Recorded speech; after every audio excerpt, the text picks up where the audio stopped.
Pulse has been all over this story. Natalie, what is the new name for the monkeypox?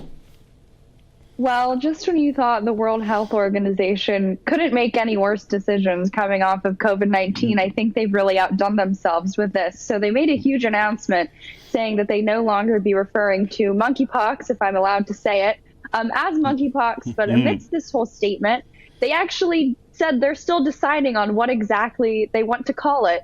But I would say the most likely contender is HMPXV. I don't know if that rolls off the tongue as nice as monkeypox does, but this was proposed by a group of over 24 scientists in the paper that was actually responsible for the World Health Organization making this decision. HMPXZ, as we say in Her Majesty's Dominions. But I don't think it makes any difference whether it's Z or Z. I have no idea how you pronounce that. How do you pronounce it? Humpugs. Humpugs. Is that it? Is that the new name? I think so. And then they also, so there's different lineages of this virus. There's the West African clade and then also the Congo Basin. And they want to basically rename them and just turn them into numbers. And then also introduce a third clade, which for the history of the virus has never been around. But apparently the World Health Organization, even though they're too busy trying to figure out what to rename this virus, they've had time to somehow deduce that the currently circulating strain is apparently a new one.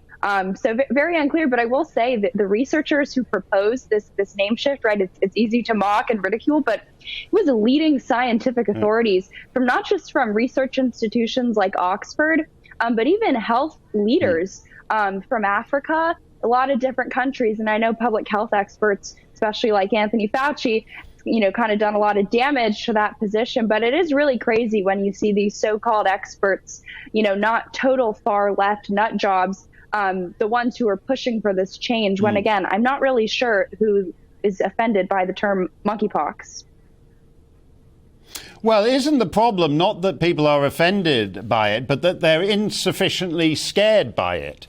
So it's, it almost invites its jokes. There's people on the internet saying, oh, I got the monkeypox, but I was asymptomatic and that kind of thing. So it's just like people are playing it for laughs, and our leaders really want us to be terrified by it, don't they?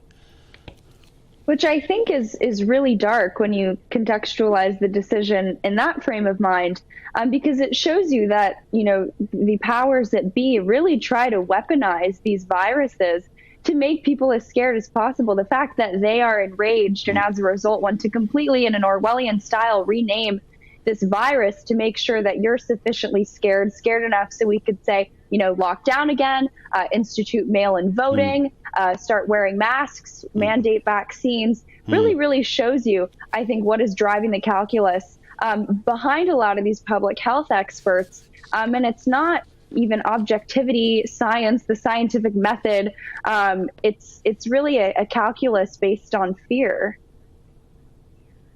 Yeah, it's disturbing that. I shall miss the monkeypox, and